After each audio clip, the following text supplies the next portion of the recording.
You often hear the Japanese motorcycles have no soul or character, and European bikes have all the character. But you know what, guys, in this video I'm gonna keep it real. Let's go for a ride.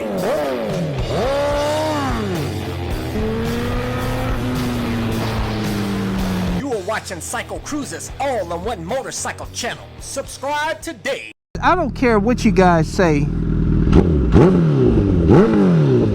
this bike is sick. Still, in 2018, this 2012 CBR 1000RR is still the shiznit. Yes, I'm bringing that word back. And yes, it is cold as ice out here, man, but you know what? That doesn't stop CycleCruza. This bike, I will tell you guys, is ultra smooth, and yes, it doesn't have the character that my Ducati X Diablo S had. I'll keep it real for you. You guys are correct in your assessment. But you know what? That doesn't make these bikes bad, because they don't have that character. And I will agree with you, it is a little bit more fun and more exciting on the European bikes. At least my only experience with the European bike is the Ducati X Diablo S. And I'll tell you, I'm really missing that bike, and I'm sorry I sold it. I made a mistake by selling that bike, man. Honestly, I really did. I love that 1262 Tessa Strata L twin engine, man.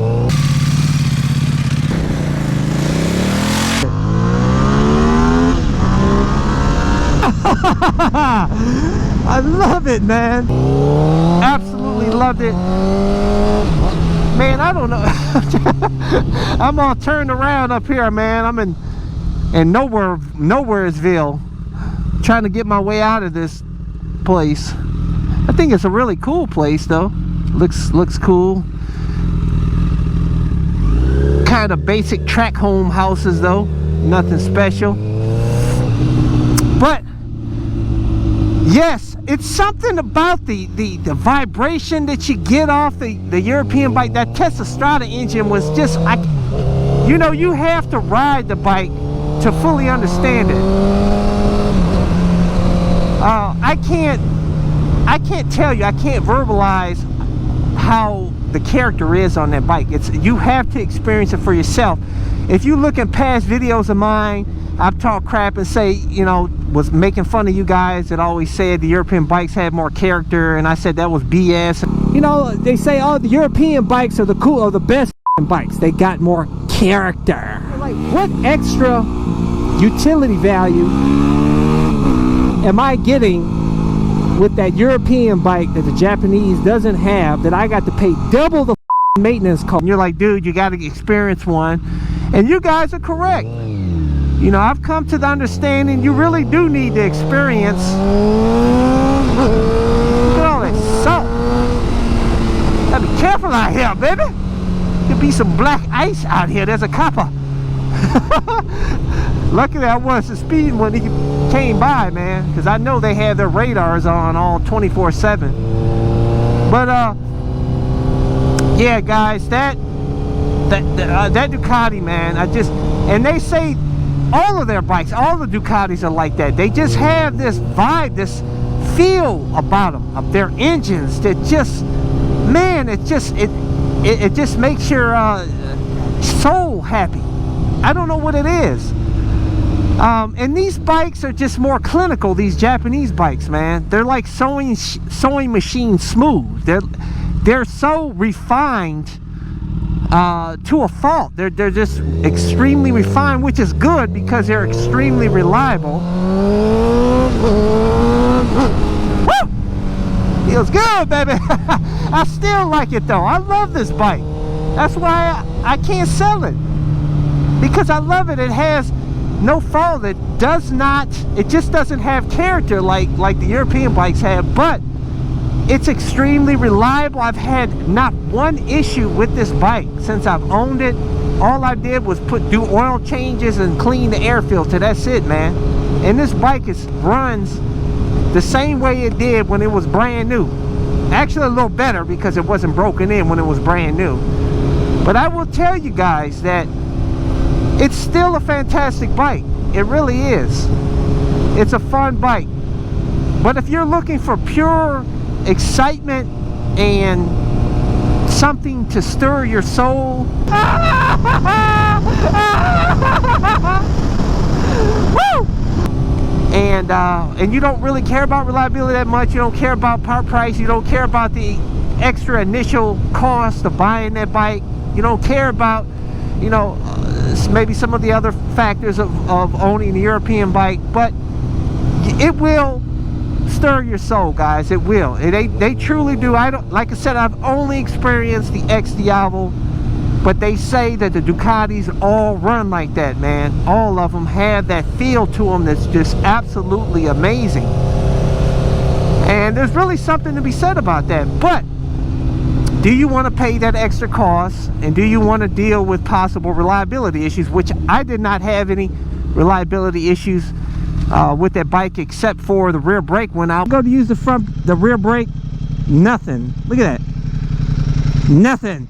But that was a Brembo brake issue and not a Ducati issue. So I can't complain about that bike at all. I tell you, I have a newfound respect for Ducati after owning the Diablo S. I really do. I even thought about getting that bike, maybe getting the new Diablo that's out, because it has that same engine that the Diablo has. It's got that the 1262 L-twin Tessa Strata engine in it, and which is absolutely amazing. And those M50 Brembo brakes, man. The thing that I really love about this bike is I love the Brembo brakes, man. Look at this. I wish I had those M50 Brembo brakes on this bike. I tell you, that the bite on those brakes were absolutely amazing. I loved it. It made this bike feel like Flintstones. You know what I'm saying? But I could always add that on this bike if I want to, man. But this bike is good for what it is, you know. It's still an amazing bike. And it's so much cheaper. And what I love about this bike, though, it's different than most other bikes out there, is that it has a tank cover. You can completely change the look of the bike. I love that.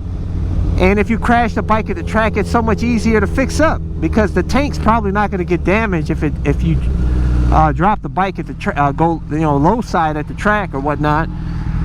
So it's gonna save you in costs, expenses, should you damage the bike at all, the fairings. I'll tell you, this bike is still fun though, man. It's got some pull. It's just butter smooth, and I like butter smooth sometimes though. You know what I'm saying? When I'm on my YZ, if I want that violent feel, the character, and a lightweight bike, I jump on my YZ 450 FX Supermoto. Every gear, that front wheel pulls up when you hit that throttle.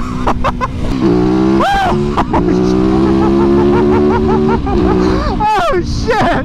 Oh shit! 105. Man, that thing is absolutely, that stirs the soul. And then when I want to do some laid back smooth riding with some power, I get on this bike. And then of course, if I want to just cruise and be able to head off-road and have some fun, I get on my WR 250R. You know, like I tell you guys, these bikes are like tools. You can't just have one tool. You got to have multiple tools for different situations. You know what I'm saying? Like these bikes, you got to have multiple bikes for different feels, different situations, and depending on what you want to do, how you feel that day. Is it a day you feel like going and ripping it out on the streets, doing some wheelies and having fun and going bananas? I'm gonna jump on my YZ 450 FX Supermoto. You know what I'm saying? But I would love to add a European bike. Like I said, the KTM 1290 Super Duke R has been on the top of my list for a long time. And of course, the Aprilia Tuono factory. I had deals on the table, but I'm having such a tough time choosing between those two bikes, because on one hand, the KTM dealership that I like is like an hour and a half away, as whereas the Aprilia dealership that is only like 25 minutes away. And you know, some people say they say the KTM doesn't have any issues really, and the Aprilia doesn't have issues, and some people say they do have issues and all that. So I don't know. I'm waiting to see what's going on with the 2019 and 2020 bikes coming out. I don't want to rush into something and it be a really sick bike coming out or something. I would love, I tell you, if Ducati puts that V4 engine in a Street Fighter bike, I will buy that bike new, man. And you know, because I hear so many amazing things about the V4 engine on those Panigales, and to pair that with the Street Fighter, because I ride mostly street. Who am I kidding, man? You know what I'm saying? I've been trying to go to the track and I never do, because I haven't been able to commit a whole day to going, and the track is not that close to me. You know what I'm saying? It's a good distance away, so I'm better off with the Street Fighter type. You know what I'm saying? Keeping this bike. If I do go to the track, I just take this bike, and that way, if I ever low-sided at the track, it's much easier to fix and just put a new tank cover and fairings, Chinese fairings on it. I'm good. For those of you guys that want to get my gear, I have my heated gloves on right now, my camel pants, my boots, my gloves, my cameras, all my stuff. I always include links in the description and comment section of my videos, or go to my website at CycleCruza.com and click on the menu tab My Gear, and those are links to all my stuff.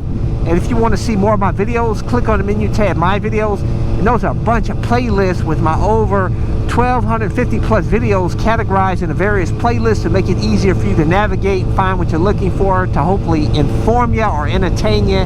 Hey guys, hit thumbs up, share this video, comment, let's talk about it. I want to hear your experience. What do you think?